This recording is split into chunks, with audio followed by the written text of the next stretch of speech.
Welcome. This book Welcome right here. to an hour of inspiration, motivation, fascination. We are here, two sisters writing and publishing, Elizabeth and Catherine. We are here with Master Sergeant Cedric King, author of The Making Point. And we want to Yes. start with some really exciting announcements. First of all, The Making Point, which just came out, is #1 on the Amazon new releases list under military families. That's it. And congratulations, Cedric. It's crazy. Way to go. How do you feel? That is pretty crazy. Can you guys hear me? Yes. That's pretty crazy. I've been selling these books like hotcakes for the last week or so. I was out in Maui. Just got back from Maui and from Fort Myers, Florida. I did 2 conferences. And both conferences had about 1,000 some odd people at it. And it seems like everybody at the place bought books, maybe in both venues. So I just told them a little bit about the story, and I was like, hey, we had an opportunity. Just had a whole lot of stories. I had to put them in some sort of file or something, and that became what the book started as. People have just been asking questions. One person was like, I told my son he better have the book read by the time he gets home. It was crazy. It's crazy. It's crazy. Wow. Most people I talked to said that they were buying the book, but they had already bought the book. Oh, okay. So here's the book. When it came, mine came this week, I started crying because it was an idea in your head, Cedric, okay? An idea in your head, a compilation of your story, all your motivational messages, and now it's a physical thing. That is the magic of writing and publishing a book. It is a thing that people are buying around the world, and it's gorgeous. Like, I tell you, it's really, really crazy how this all happened so fast. Yes, Seems we're like so grateful. it happened slow in the beginning, but now it's really picked up a lot of steam. Yeah. So Cedric, you're deeply spiritual, and the message in your book is about God's power to orchestrate your life, to bring you to this amazing point on the global stage, to share your inspiring messages that anything is possible. So to affirm that, this amazing thing occurred. Your book was released on the same exact day as Howard Schultz, former CEO of Starbucks, who's running for president and wrote a book featuring you throughout the book. And his is #1 Amazon release in his category. So he wrote your foreword. He features you in his book. And it's like you're both inspiring people with each other. It's just, that is divine timing, okay? That's a message that's like above and beyond what's in the book. Yeah. Oh my God, it's mind-blowing, okay? Mind-blowing. Hey, listen, I know this book is a long time coming, right? And I wasn't waiting just for Howard's book to come out, but that's just how it happened. And it was like perfect time. The same day, okay? And you're both. He went in 60 Minutes, like the Sunday before the book was released. And we never thought that was going to happen. Nobody knew. But sure enough, like that was the perfect time. I mean, it couldn't have been a better time for that book. No. So Cedric, we want to do an overview for everybody who's not familiar with you, or they want to know more. So let's go back to your childhood. Tell us how you were raised, the environment, your family, what your aspirations were, what kind of student you were. I was raised in a single parent family. My mom, she worked my whole, ever since I've known her. And it was me and my mom. She's a single parent. I was the only child. We grew up in this tiny little trailer in North Carolina, across the street from my grandparents. And my mom always told me that we were rich. We were rich, and I didn't understand it at the time. time, I thought she was talking about monetary riches. Those are great, but I think the biggest thing that she gave me was a spiritual foundation and a love of family. And if you got those two things, you really are wealthy, very wealthy, because those are things that money couldn't buy. Those are the things that I got in abundance as a child and as an adult. I don't know anything other than love and family. It seems sort of weird to not have that. As I grew up, I had a lot of, family wealth, a lot of love, but I really didn't believe in myself when it came to school. I thought that, intellect was something that you had, you didn't have. I thought it was something that, only the smart kids had, smart kids and dumb kids. And I felt like I was in the dumb kids category because my scores, my effort wasn't equivalent to that of those who were going to college and doing different things. And I chose to go into the military. And when I went to the military, it was like everything changed. Everything, like reversed, upside down. Military taught me that you didn't have to be smart or you didn't have to be gifted or anything like that. You did 4 things consistently and correctly. You could always rise to the top in the military. So I thought it was just in the military. Be the right place, be at the right time, the right uniform, and the right attitude. If you did those 4 things, then you would rise to the top in the military. And what it didn't make sense that it would transfer out of the military. If you're at the right place at the right time, the right uniform, and the right attitude, then you will rise to the top no matter where, no matter who's smart, who's not, who's gifted, who's fast, who's strong. Those 4 things, they outpace just about every gift that is given to human beings. Just solid, hard work, being on time, looking the par. Those things right there, they outpace everything. And, that just helped me so much in the military. So when I came out of the military, it's like everything became a little bit easier. That's why I went in the military. So let's go back, Cedric, to why you came out of the military. Tell us about your Alive Day. Yeah, July 25th, 2012. I had planned on staying in the military my whole career, like as long as they would keep me. And on July 25th, 2012, I stepped on the IED. I lost both my legs. It's an IED. It's called improvised explosive device. It's basically like a homemade bomb, wires, electrical battery charge, and a whole lot of explosive powder. Put those 3 things together, and it explodes. And when I just could not understand why this happened. I felt like I was doing everything I was supposed to be doing. I was in the right place. I was doing the right thing. I was serving my country. And lo and behold, I step on an IED and everything changes. Everything changes. And it's really tough. It's really tough. So what happened? The explosion, it blew both my legs off. Such a thing to happen to somebody is really tough. And I'm pretty sure there are people that are watching this right now and said, well, this guy right here had it bad, but he doesn't understand. Like, I lost a child. Somebody said, I lost a parent, or I lost a spouse. And, losses, they happen to everybody. That's just a part of life. Right. Things in my legs. But I think when losses happen, it's not something that we're supposed to get over really fast. We are supposed to ask life, ask God, take a second and say, what is this trying to teach me? What is this trying to teach me? And by asking that question, I believe you get a better, I think you get a better answer in life. We always ask, why did this have to happen to me? When is it going to get better?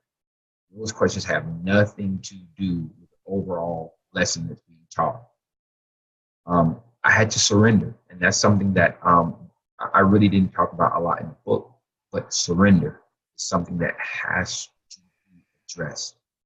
Surrender. I had to surrender to what life was teaching me, and when that happens, I think we win. You know, So I had to surrender to saying whatever this is, it has to be something that is coming to help me, something that's a gift coming to me. So, Cedric, you are an extremely gifted teacher in the way you're able to turn your thoughts around and share them with others to make us rethink our own challenges. So when you talk about surrender, what do you say to the person who is going through that horrific life crisis and they're angry, they're mad, they're resentful? How do they see past all of that and feel that purity of surrender that you just described? Yeah, the person that feels anger, the anger stems from, and I had it too. Please don't think that I didn't have it too.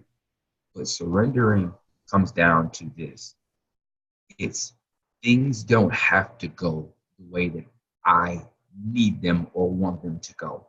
Like if life doesn't happen the way that I say it has to happen in my terms, then it's okay. Things will get better, but maybe not the way that I'm planning for them to get better. Things don't have to fit inside my box. Things will fit inside whatever box that comes. That is surrendering. Mm-hmm. Don't have to be the way that I want them to be for them to be better. I thought that the only way things would get better is my legs grow back. And I knew that that wasn't going to happen. So it kept me frustrated for a long time. Things don't have to go the way you see them going. And by asking this question, what is this trying to teach me? It starts the process for you opening up and believing that this happened for a reason, not to break me, but to make me better in the making. It does not have to go the way that I want it to go. It doesn't have to fit inside my box. If things work out the way that I want them to work out, great. If things work out the way that God wants them to work out, great. But if things don't work out the way that I see, if things don't go down the path that I see, it can still work out. Mm-hmm. And so that is Cedric, surrendering to a greater power. Mm-hmm.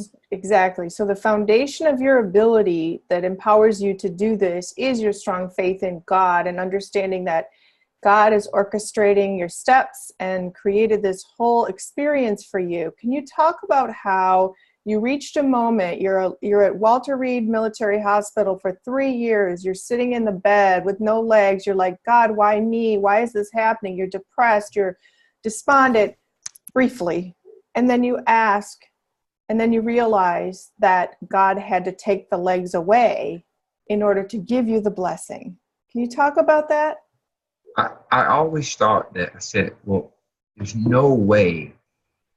Like in our thinking, we think that the only way for this thing to happen is, like if you want to bless me, you just keep my legs and then you like let me hit the lotto, or somebody would just, bless me with a huge check. But it doesn't work that way. It's part of it is surrender, but the other part is sacrifice. And we don't understand is that things have to be taken. There's a balance in life. There's balance in life. And when things go low, wherever it is in your life, then there's an equivalent uplift at the same time. Mm-hmm. We think that you can bless me, and I just stay blessed. It doesn't work that way. It doesn't work that way. When my legs were taken, I knew that an equivalent or even a greater benefit had been planted in my life. Because life went low, that means that everything else has to rise. There's a balance.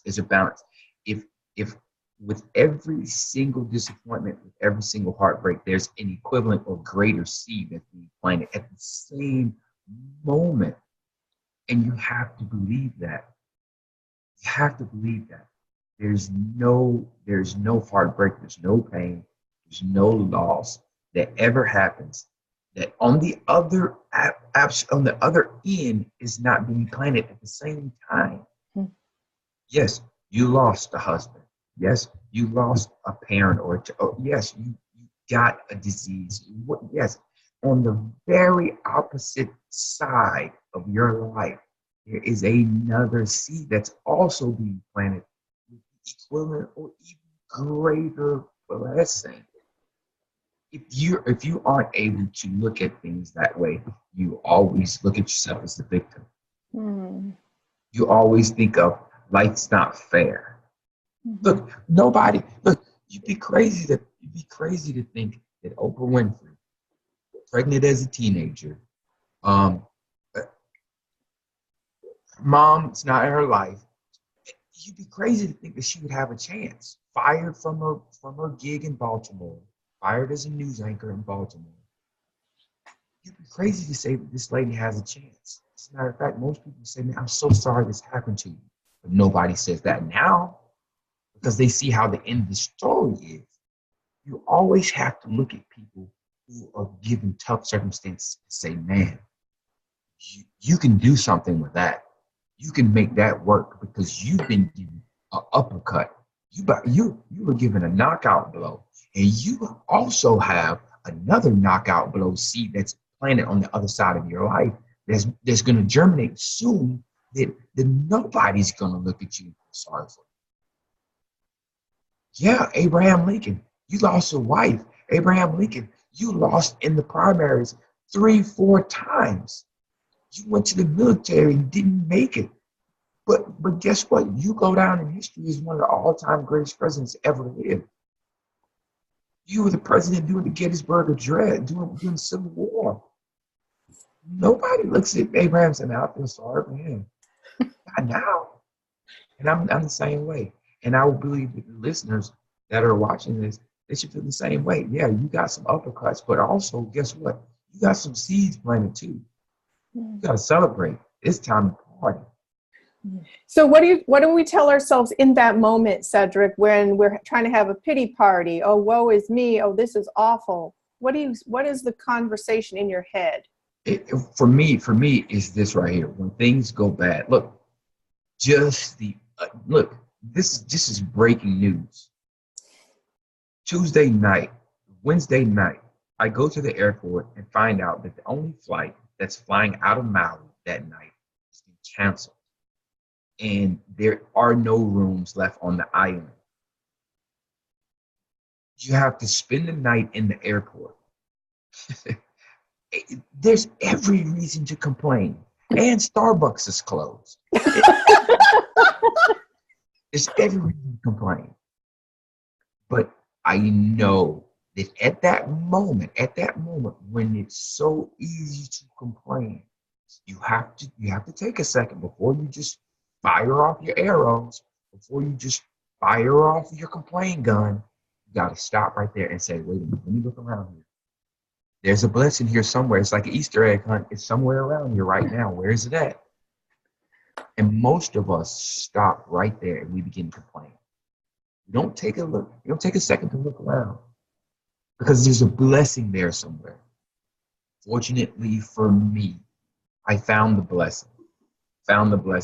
For me, it was go back to the hotel. There's still a room that's open for you if you just go back to the room that I had just checked out of. If you can just go back there, you probably get a good night's sleep. Oh yeah, and guess what? Instead of flying on the plane that you were going to fly on, they're going to send you in a better one. That's what I didn't know. They sent me an even better plane. The first class plane with the beds that are in them, that's the plane that they sent. First class from Hawaii. Oh my gosh. That's the plane that they sent. If you just take a second and don't complain and give thanks for this challenge. Yeah. Now, the blessing might not come tomorrow morning like it did for me, but the blessing will come. It's not your job to hunt after where the blessing's coming from. It's your job to stay right there. It's like a package. If you got the app on your phone and say, hey, a package delivered, it's coming to your house pretty soon, your job isn't to go out and run after the package. Your job is to stay at the house because whoever's bringing the package, they need a signature from you. But if you're running around looking for the package, you'll never get the blessing. You'll never get the blessing. Your job is to stay right there in faith. Your job is to stay home until the package comes to you, not you go after it. In the moment where it's time to complain, no. You stay right there in faith. You got to stay right there in faith and believe until the blessing finds you, not you it, and not you complain. The moment we start complaining, the blessing's like, hey, look, she's not ready yet. He's not ready yet.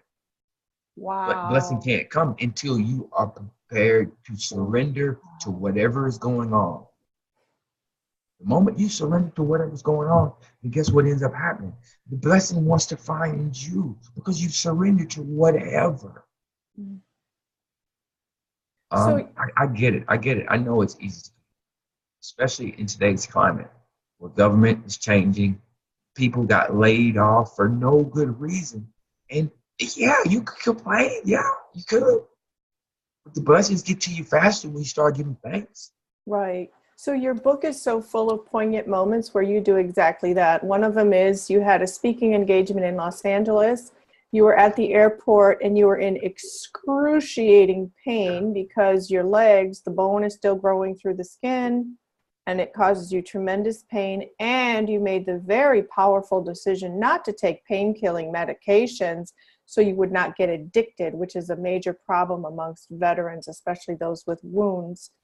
And so you're standing there in excruciating pain, and instead of complaining or having a grimace on your face, you're smiling to people greeting you because you're in your fatigues, right? And you also start a list of gratitude. Thank you, God, for my family. Thank you, God, for our health. Thank you, God, for, and you tick through this list. I think you were standing at security. Yeah. And Cedric, and the blessing came when you got to the gate, right? Absolutely. There was a photographer from Forbes magazine, one of the top magazines in the world, who saw you at the conference and said they wanted to interview you and photograph you, right? That's right. I would tell you, more than the blessing coming right after me giving thanks. The gratitude journal, what it does is it doesn't change the pain. It's not going to make the pain go away. It didn't for me. What the gratitude journal does is it changes you. It doesn't change the pain, it changes the person. And when the person changes, the pain stops being such an enemy. The person changes. Gratitude journal is not going to bring your loved one back. And gratitude journal probably is not going to, get you hired again immediately. But what the gratitude journal does is it changes you. It makes you focus on things that are important. And when you focus on the things that are important, then it's easier for blessings to come looking for you. It's easier for you to look at the world as a blessing and not a curse. When you change, then everything changes. That's why I believe in that moment of pure agony, for me to give thanks and for me to bless the TSA workers and say good morning and hey, how you doing? How's the family doing? When you're able to do that, you changed. When you change, then everything must change too. We ratify the world we live in. We ratify our life, not by the fact that, we're trying to change people, but when we change, everything changes. The sunshine looks brighter. Yes. Change. People are kinder to us. Yes, they are. Change. The traffic stops being something that we complain about. The traffic moves faster because we're not pressed on how things have to be. We give thanks in everything, and when you can give thanks in everything, everything has to find you. Everything is coming looking for you. But the moment we complain about things, then the blessing it just says, well, listen, you know what?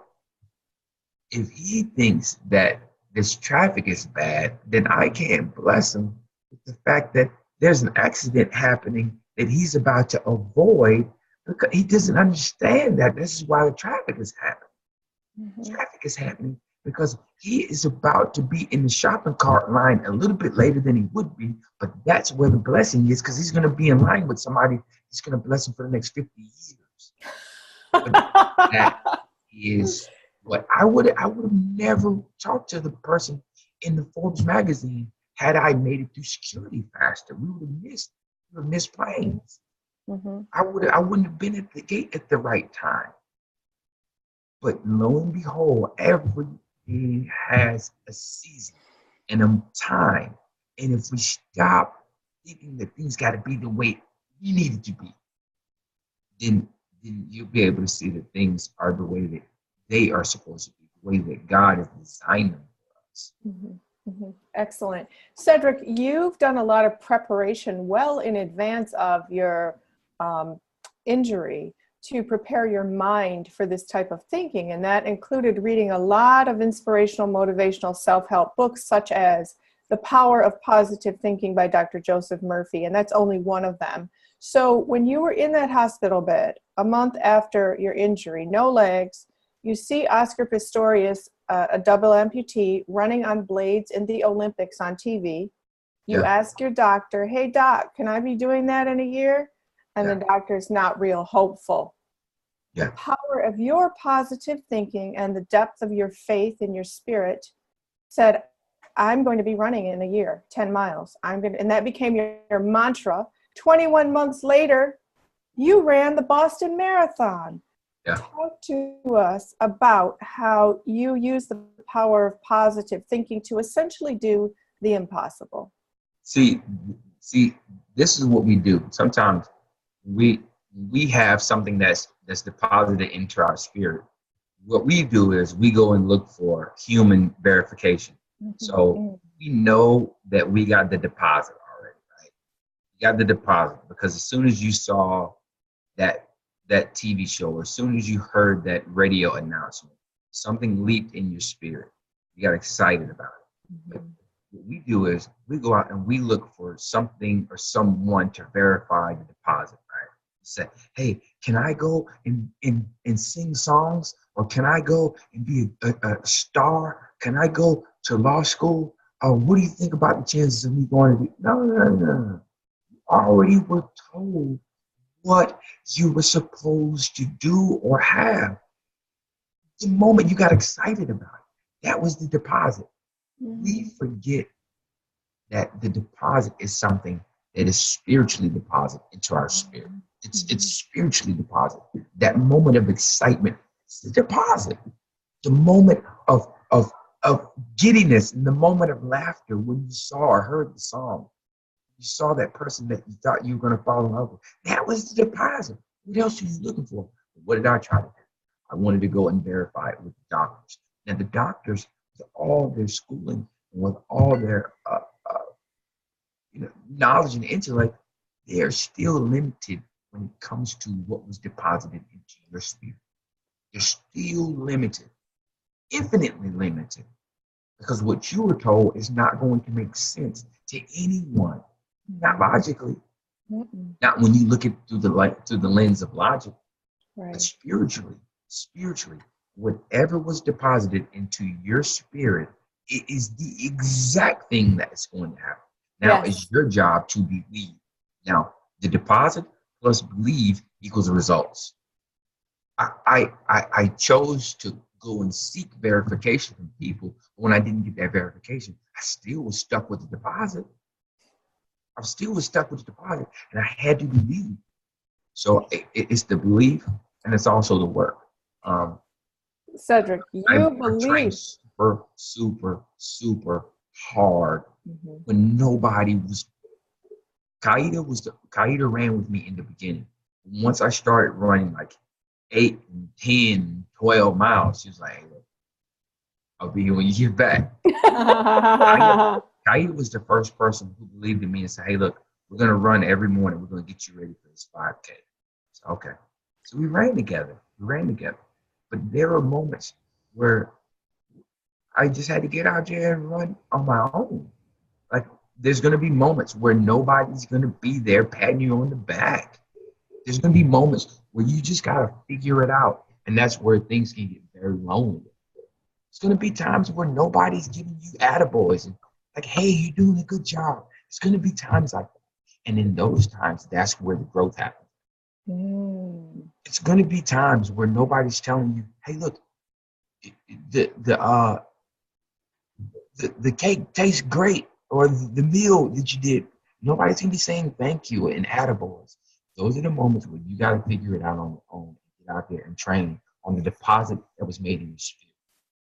So, Cedric, for those viewers who aren't aware, Kaida is your amazing wife who has essentially been your salvation, along with your mother and extended family and friends, and of course the medical community, to lift you up and out of where you were with your own hard work. So besides running marathons, let's go back to that moment where you had to learn how to walk on prosthetics, and it was not a cakewalk. It was excruciatingly painful for you. Talk about believing in that moment. I think in those moments, the toughest thing was it was believing that I could be free and walk again. It was so hard for me to think that I'm going to be walking on prosthetics for the rest of my life. There's no way. I can't even take 2 steps without being exhausted and without being full of pain. There's no way I'm going to be walking like I walked before. There's no way. It's just too hard. It was like you being on day 1 of college. You know, how in the world am I going to get to a degree? There's no way this will happen. That's my daughter Amari right there. Hi, Amari. There's no way that this will ever happen. It's just too far. And it's not trying to get to the end. It's taking it one step at a time. It's forgetting about the finish line for a second. Let's just get to tomorrow. Matter of fact, let's just get to tonight. Let's get to tonight. Let's take 1 step. Let's take 2 steps. Great, we succeeded. Tomorrow, let's take 1 step. Let's take 2 steps. And today, let's take 3. It's not, forget about walking forever. Let's just take 2 steps, take 3 steps, let's take 4 steps. And in that taking these steps, you are building momentum. The most powerful thing that you can have at the beginning of the journey is momentum. It's momentum is you having daily success. And whatever it is, daily success, small success, is hard. It's hard to fight against once you got that momentum acting on your side. Once you got that momentum building up for you, you begin to feel confident. And that's what happened with me. I was falling down a lot. I get back up. I fall down a little bit. I get back up. And I think for me, I wanted the docs to be able to teach me how to walk. And the doc said, hey, listen, man, I can teach you everything I know. But I will tell you this, the biggest thing that you're going to learn from is falling down. So falling down is going to teach you more than I could have ever learned in college. And I went to college for 4 years and then another 4 years of medical and orthopedic training and all this. I went to school for 8 years to learn how to teach you how to walk. But I'll never be able to teach you more than that falling. Falling down is going to teach you more than I can ever teach you. You can understand that me taking these crutches and these canes away and you falling down again and again and again and again and again and again, it's going to teach you so much about yourself. It's going to teach you so much about these prosthetics, so much about where the muscles need to fire at. Falling down is going to teach you how to stay up. Falling down is going to teach you how to stay on your feet. Mm-hmm. So, Cedric, you have a really brilliant way of coming up with these metaphors.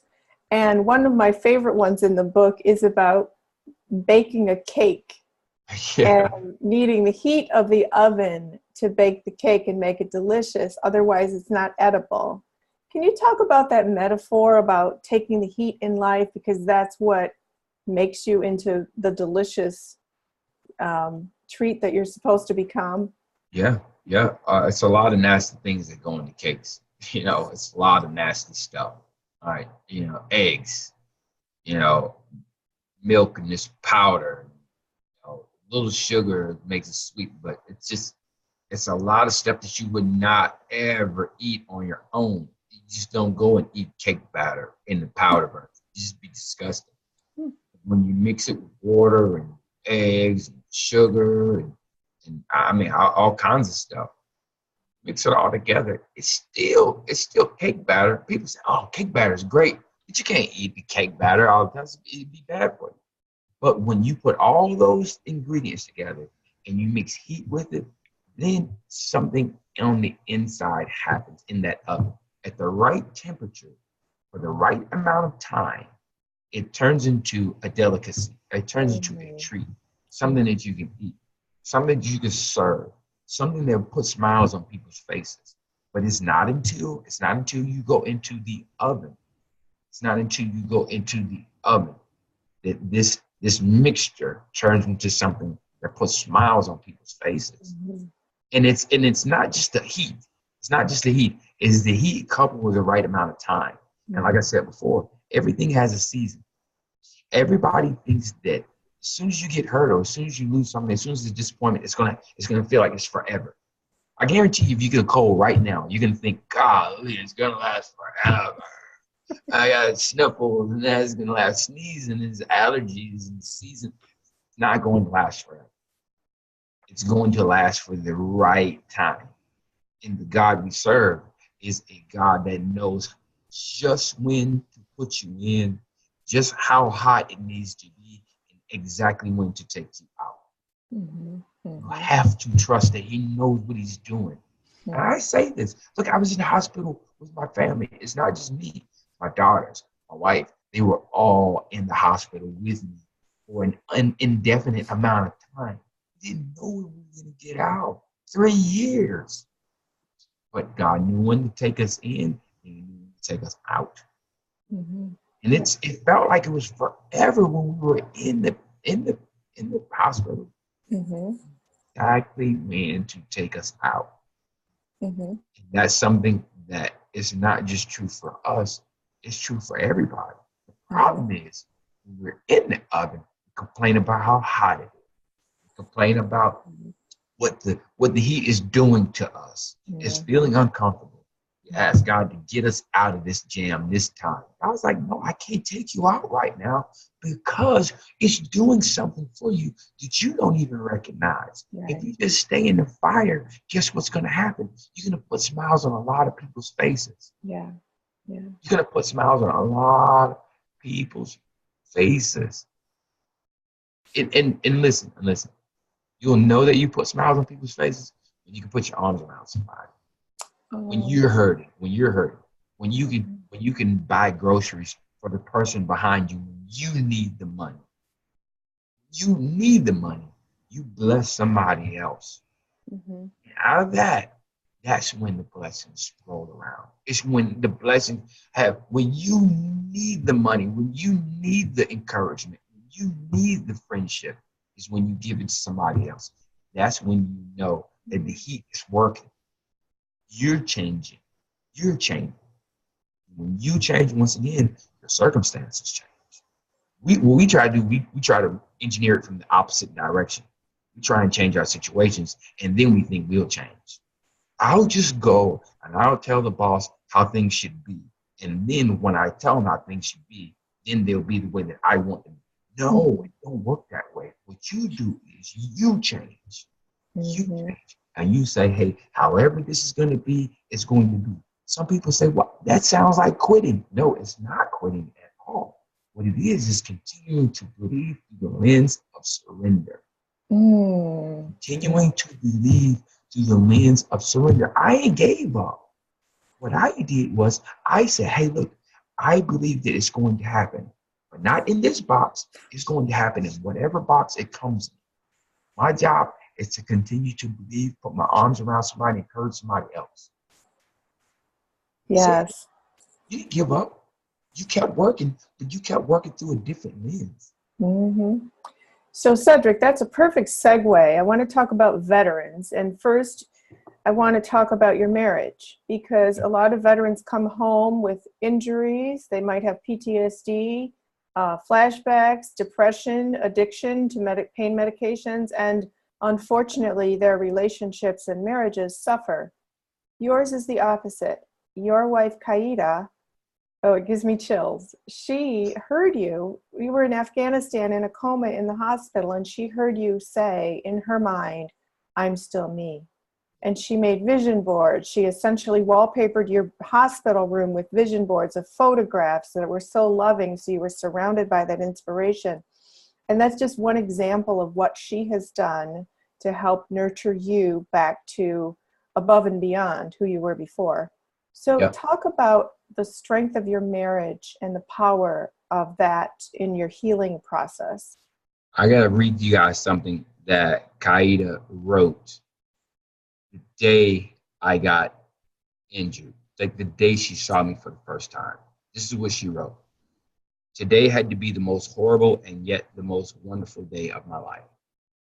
So horrible because I had to walk into a hospital room this afternoon, trembling and so uncertain about what I would see, and yet so wonderful because I got to lay my eyes on the man I have loved with all my heart for almost 12 years.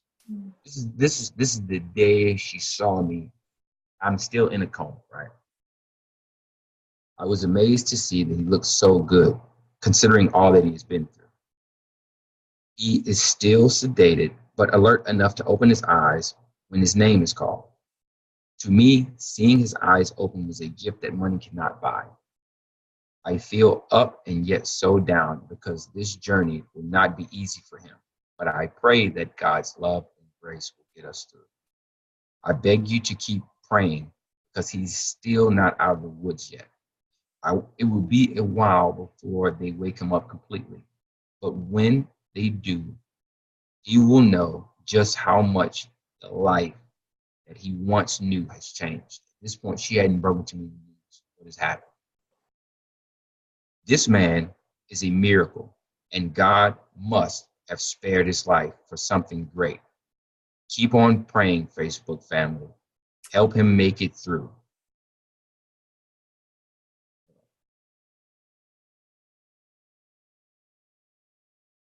That is so, so, so beautiful. So beautiful, Cedric. And she maintained that same hope and faith and love until continues to do so today. Yeah. And so what's your message to military couples when I would say faced this.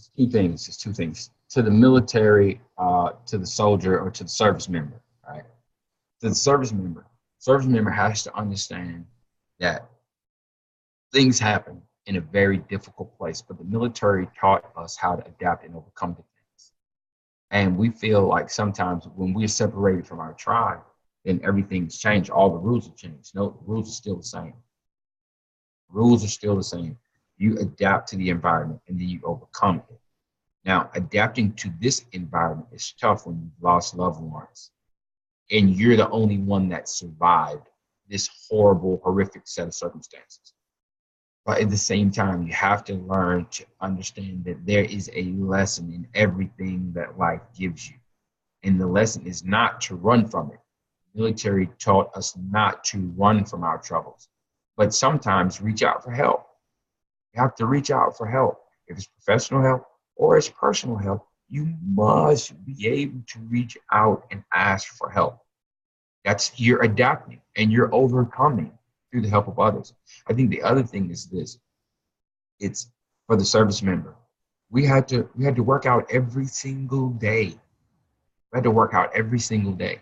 And that doesn't stop. Physically working out, it promotes a healthy body. And a healthy body promotes a healthy mind. You must get back in the gym. You must continue to do your workout routines. You must continue to eat things that are going to support your workout routines. You must do those things. That's things that we had to do every single day. Why does it change now? The creed that I say our Ranger creed is physically alert, mentally strong, morally straight. Those three things.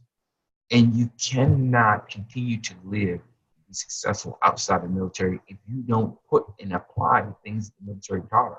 I think the other thing is this. For me, I was so blessed to have a wife and daughters.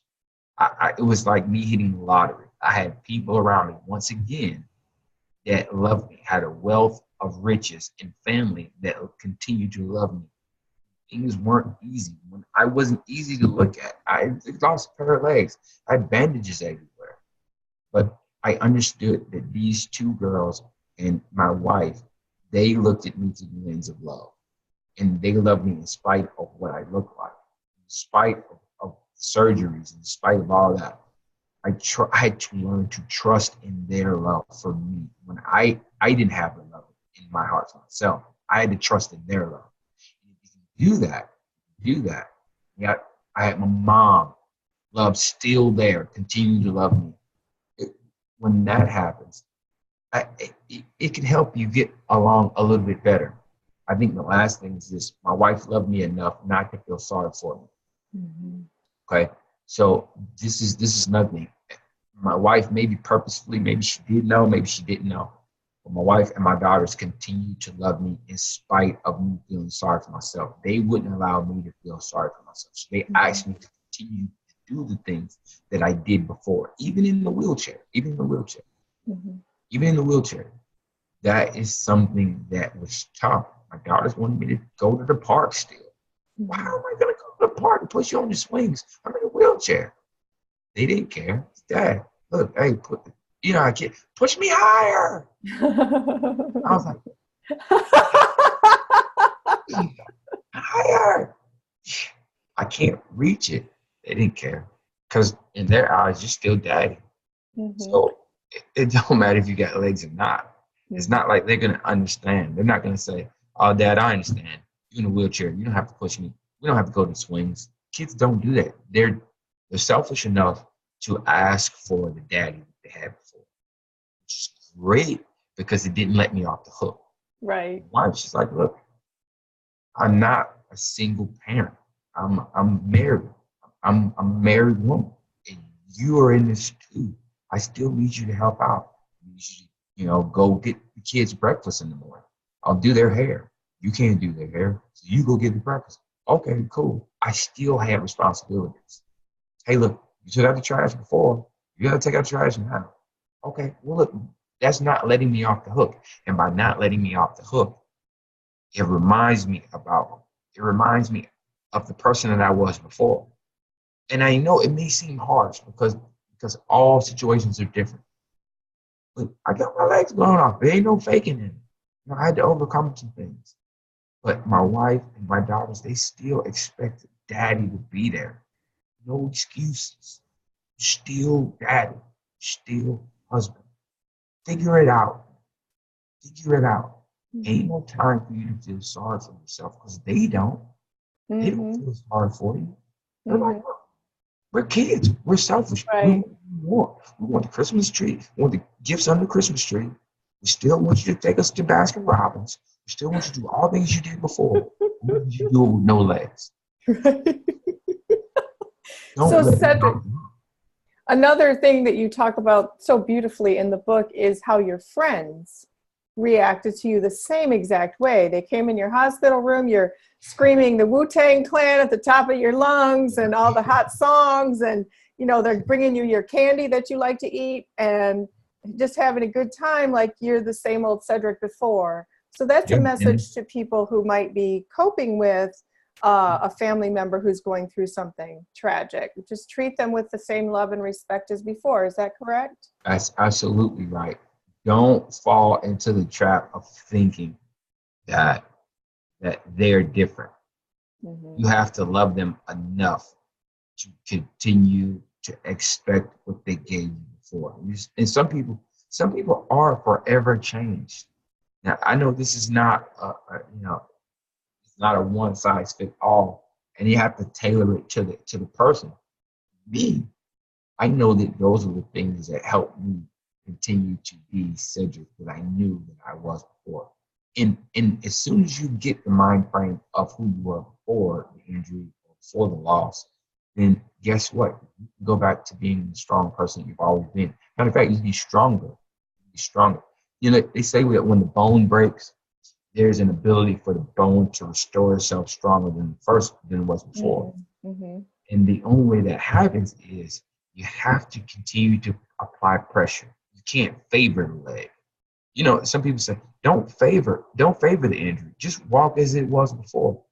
The only problem is when we start to favor it or when we start to walk with a limp because we want to save the leg, you're actually creating problems in the rest of your body. Wow. You have to walk just like you did before. Mm-hmm. You have to fight just like you did before.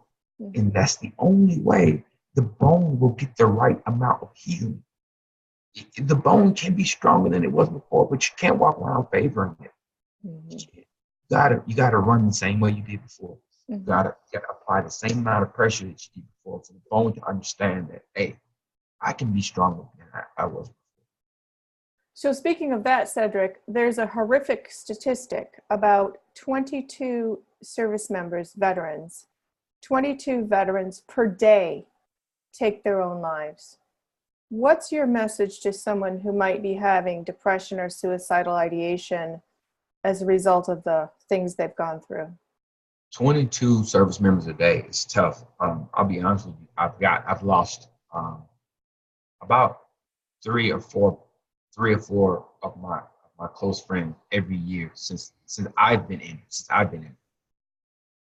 And it's almost like, you know, it's when you turn on Facebook and you see somebody and you say, man, how did this happen? You start reading the comments, how did this happen? And I'm like, no, not again, not again. These are guys that I went to war with. These are guys that were very, very strong. And it's like, man, how is that tough? It breaks my heart. It breaks my heart because I feel like, God, what were they going through that was so difficult? They thought it wasn't worth living. I found that there is nothing, and absolutely nothing, that time will not heal. Mm. And maybe you said, well, I don't feel like waiting that long for things to get better. It's not your impatience.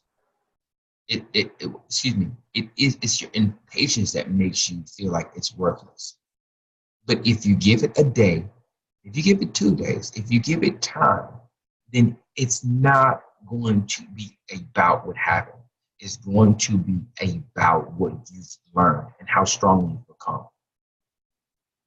Every as painful as it is, that lesson, whatever it is it has to be applied for your journey in life. It has to be applied. You know, when you come in the military says, we're going to give you everything that you need for your journey. We're going to give you shoes. We're going to give you shirts. We're going to give you a pack for your back. We're going to give you a helmet. We're going to give you a weapon. We're going to give you bullets. We're going to give you everything you need for wherever you're going. And life is the same way. It's not going to make sense when you're getting everything. I remember I was like, what are gloves for? It's summertime. I don't need these gloves. They gave me underwear. They gave me everything you need for every mission you will have. It's the same way. And it's not going to make sense when you're getting it. These are winter boots. These boots, they're made for sub-zero conditions for every single circumstance that you will face. This wool blanket is 100 degrees every single circumstance. So when the military says, go to Alaska, guess what? Every circumstance is covered. When life tells you, hey, look, you got to learn how to help the homeless, because every single circumstance you were given training, you were given equipment in your life for every circumstance that happens down the road. It's not something that you have to be equipped with in the moment. No. Life understands that you need this early. So if you're going through something so traumatic that you feel like you have to take your life, that's not for you to take your life. That's equipment that's being given to you to be able to work with ease 10 years from now. Please understand, I went through Ranger School 10 years before this happened. 10 years before this happened, I was in Ranger School. Now, I didn't understand why I was failing Ranger School again and again and again and again and again. I thought it was because I was, academically poor. I was, academic. I was, leadership, issues or whatever. I needed to be able to deal with arduous circumstances for 2012, July 25th on a Wednesday at 9 o'clock, 10 o'clock in the morning.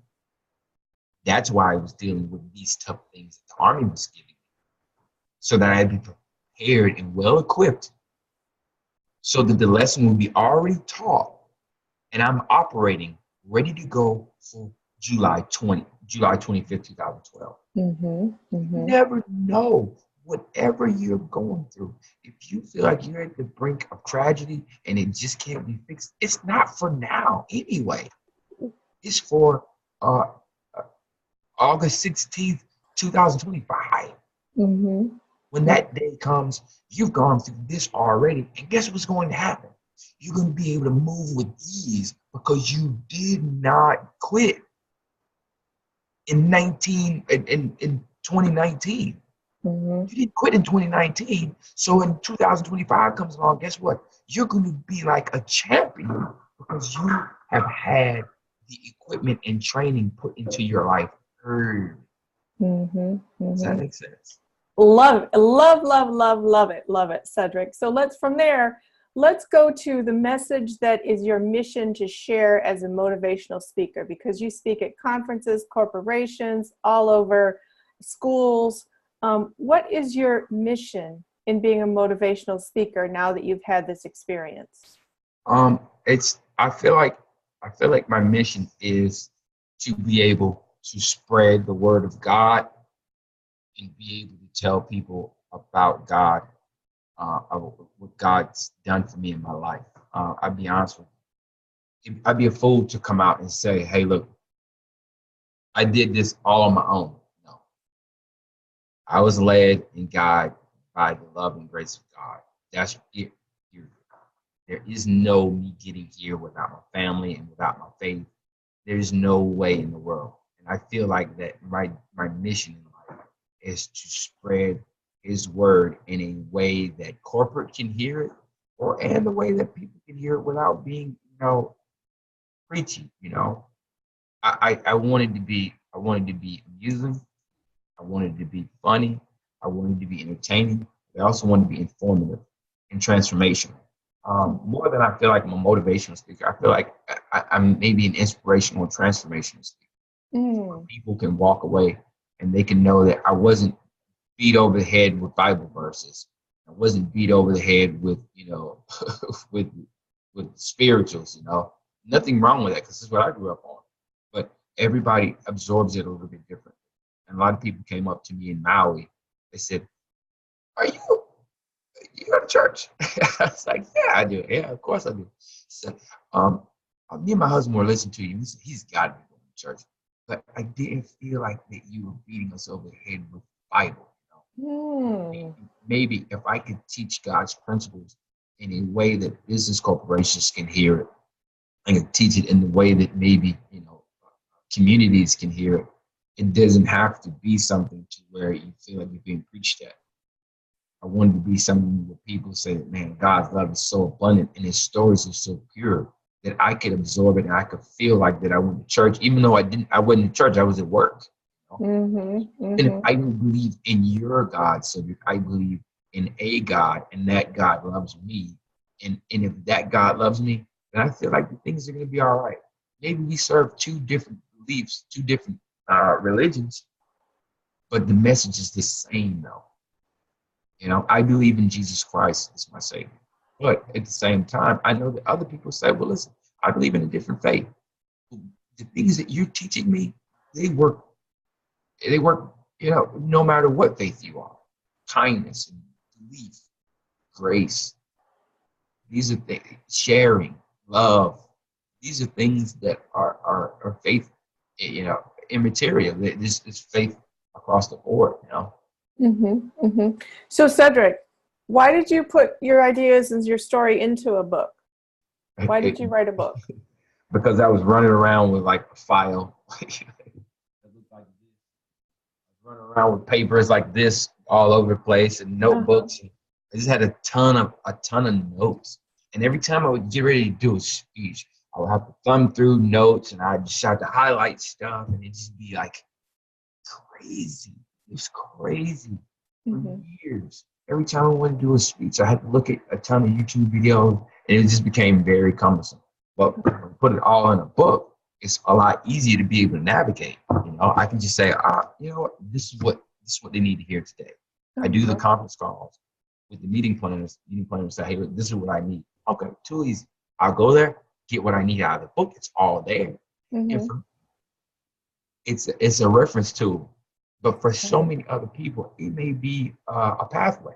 A lot of people will say, man, golly, you got a ton of stories. Well, it's 3 years in the hospital and 3 more out of the hospital now. Yeah, it needs to be put in a book, you know. And people say, man, it's helped so much. It's helped me in my family. It's helped me in my marriage, raising kids, life, business, everything. So that's the perfect segue into someone saying it needs to be put in a book, because Catherine and I are so immensely grateful. And again, it shows how God brings the right people into your life at the right moment, because our mother, Judge Marilyn Atkins, heard you speak at NAMAD, the National Association of Minority Automotive Dealers, and our mother's partner, Nathan Conyers, founded that organization, and you've been a speaker there many years. So when she heard you speak, she went up to you and Kaida and said, you all need a book. So she put you in touch with us, two sisters writing and publishing, and we, oh my gosh. Okay, so readers are in for a treat, but Catherine and I had a treat every time we talked to you because we got our own motivational speech. I did too. That was a great, every time we talked, I was always preparing for a speech. And I think for me, I had to flush things out. I had to be able to flush ideas out. And sometimes talking it out, it opened up new insights that I never knew before. I would say something, and it's not me saying it. This is, you know, I truly believe God is saying, hey, look, Cedric, let me take your place for a second. Let me flush this out. You get to keep the credit for it if you want, but you'll be the one saying it. But I have to flush it out. I have to flush it out through. Hey, just to let you know, look, we got to get ready on the second book. Hey, look, look, we got to. All right. I got this one right here. It's going to be called The Nourishment of Struggle. Woo! I love that. Nourishment of Struggle. Oh my goodness. That's going to be what it is. Nourishment of Struggle. It's got to be the Nourishment of Struggle. Wow. Or, yeah, I think that's what it's going to be. Nourishment of Struggle. Or what the Nourishment of the Struggle. Of the Struggle. One of the two. Struggle. Okay, what does that mean to you? It's this when you are put in a circumstance where there's obstacles and there's challenges, as much as it's a fight, it's also nourishing. It's nourishing to you. Right. When you're put in the ring and you got to put up your dukes, yeah, you're getting clobbered, but you're also being nourished. And that nourishment is far more beneficial than the clobbering is bad for you. The nourishment is far greater, not for your body, but for your spirit. The struggle teaches you how to adapt and how to live in some of the most harsh conditions. And in this book, we're going to talk about a lot of things that people be able to say, this is so bad, you know, the oven may not be so hot. The divorce, it might not be so bad. It's actually a lot of what I needed. Without the loss, without the chemo, I can't start this business. I don't have the wherewithal to run for office without this struggle. With this struggle, I can be able to do so many more things that I haven't thought about. There's struggle, But there's nourishment in the struggle too. There's nourishment in the struggle. There's nourishment in the divorce. There's nourishment in the fight. There's nourishment in the knockdown. There's nourishment in the bankruptcy. There's nourishment right when you're getting punched in the mouth. Yeah, you're getting punched. But you're also getting nourished too. And too many of us, what we do is we say, oh no, they beat me up. Oh no, the business failed. No. There's nourishment there. You got to look at the nutrients that were provided to you because of that. Not the bitterness. Not the bitterness. Blessings. Mm-hmm. Not the bitterness. He left me and ran off with another woman. No. Wait a minute. Before you look at that, wait a minute. Maybe he's going to get his. But maybe he opened up a parking space for somebody to come in and say, hey, how you doing? The parking spot is now open. Yes. Anybody can pull in there. Yeah. Anybody can pull in the parking space if you get your heart right. Mm-hmm. Once you're able to wish that person well, guess what? Now somebody that you deserve comes in. But the right person can't come in there as long as you're bitter. You have to get to a place where you're wishing good upon people that have done you wrong. When you do that, you change. Mm-hmm. And guess what? You also change the circumstances. When circumstances change, guess what? The right person pulls in the parking lot. A better person pulls in the parking lot. The job, they fired me. They laid me off. Great. Hey, look, wish them well. As soon as you can wish them well authentically, then guess what? A new job comes in the parking spot. Yes. You change and you change the circumstances. We're so ready. I'm going to go in there. I'm going to tell that person what I think of them. I'm going to let them know. I'm giving them a piece of my mind. No. You're not changing. And when you're not changing, circumstances ain't changing. But when you're able to sit back and say, hey, look, you know what? I know you ran off with another woman. I know you laid me off. I know you gave me HIV. I know you. Hey, look, you know what? I wish you well. You can authentically wish somebody good when they gave you harm. You know what kind of blessings were in that parking spot? It's even crazy. Wow. You change the atmosphere. There's a thermostat right there. And most of us, we do this. We go to the thermostat and we change the thermostat, and then that changes the environment. It warms it up or cools it down. But in life, it works the other way. The thermostat isn't heating. And when you change the thermostat in here and you're able to warm up to the circumstances, or you're able to not allow the circumstances to cool you off, you're steady. And when you become steady, everything else stabilizes. Mm-hmm. But you got to change it in here. Mm-hmm. You got to say, come what may. Look, my daughter's got the oven running right now. She's nowhere to be found. Look, she'll come back in here, turn it off. But I'm not going to allow that to turn me up or turn me down. I'm steady. Love that, Cedric. All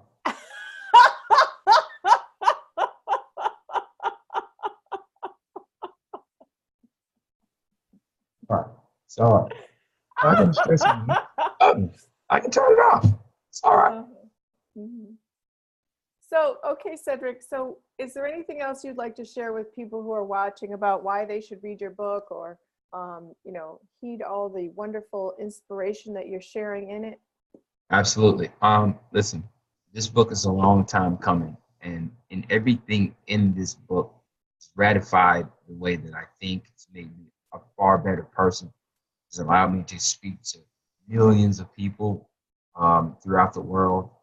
The philosophies in this book have taken me all over the world, and it's changed my family dynamic. It's forever ratified the way our lineage, our bloodline will live. And it's still more that's coming out of this book. So I'm not imploring you to go out and buy it because I want to make a sale. I'm imploring you to get this book for what it will do for you, for what it will do for your family. Like it's done for my family. If it works for me, I'm not a special person. I'm just like everybody else. But I know for a fact that what's in there, it took me losing my legs to learn. I'm not saying by you learning this, it'll keep you from losing your legs and losing a loved one. But what it'll do is it'll equip you. It'll have you ready to do whatever life throws your way. Like you buying insurance, not to keep the hurricane from tearing your house down, but making so that when your house does fall down, you'll be able to put a smile on your face. You'll be able to see the sun and appreciate it. This is not the how to have my life be invincible from being destroyed. No. This is not that. That's not what it is. It's able to make you impenetrable when things do happen. Things will happen. Speaking of houses, the Gary Sinise Foundation provided your beautiful smart home. They help wounded warriors by creating homes that are adapted to their special needs in terms of navigating a floor plan, etc. So can you talk about how you met Gary Sinise and crazy actor? Yeah. So Gary's come along and he's has a foundation. But I didn't meet him to get a house. We were just I grew up watching Gary Sinise. My cousin Jennifer and I, it's in the book, my cousin Jennifer and I, we would watch Forrest Gump every day.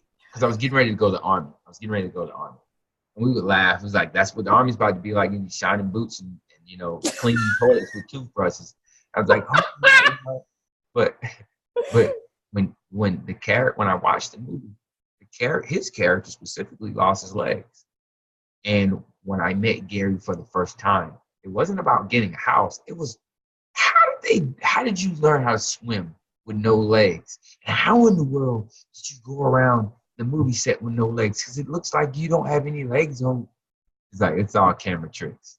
And we just laughed. I probably sat with Gary and talked to him about 40, 50 minutes. And he didn't sit right there with me and answered every one of my questions. Man, this is a special guy right there. It's a really special guy.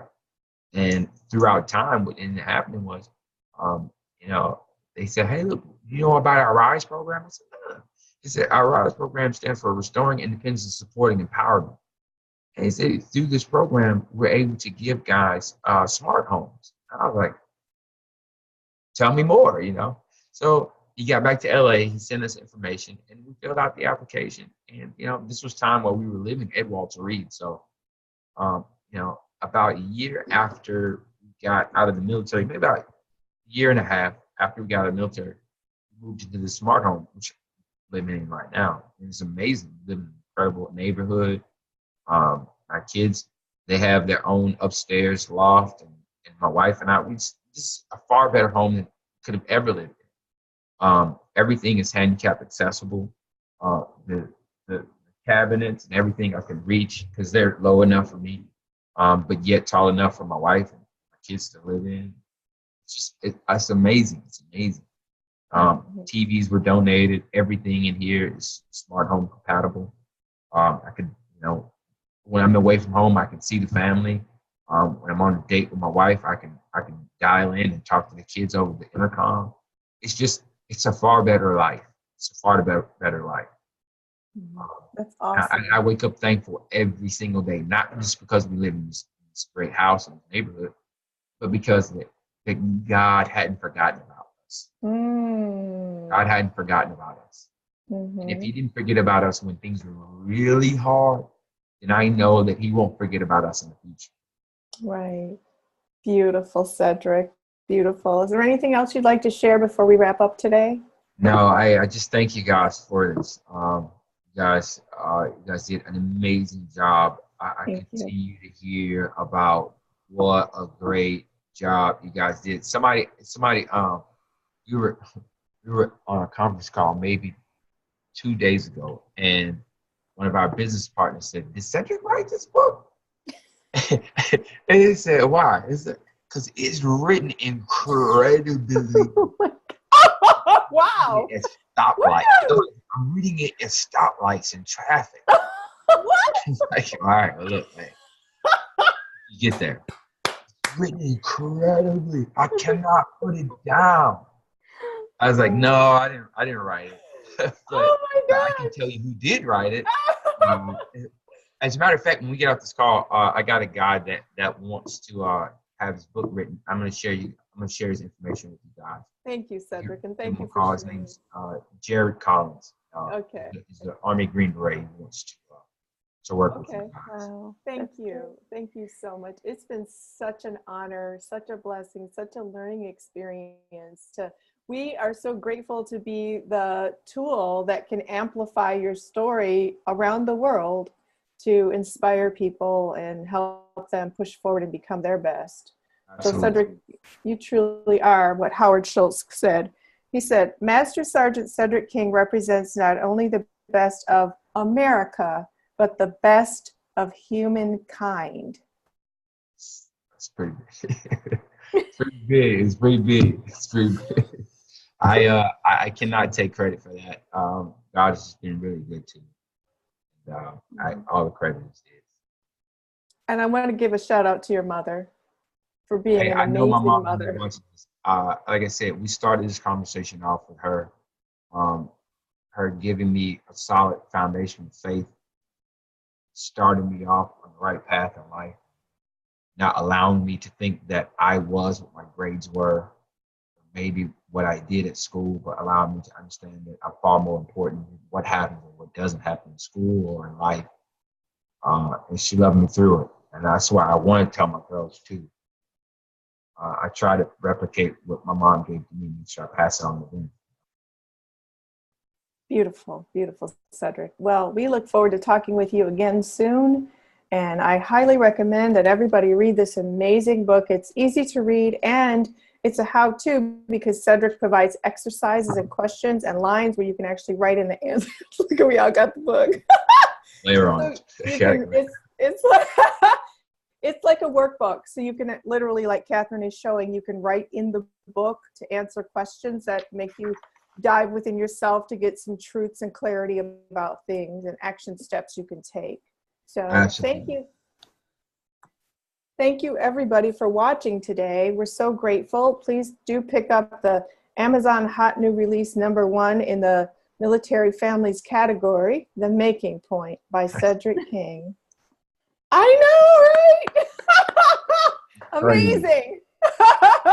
I'm sure there's much more good news to come. This is just the beginning. Yes. All right, you guys. Thank you, Cedric. All right. We'll talk to you again soon. Day. All right. Okay. Bye-bye. Bye.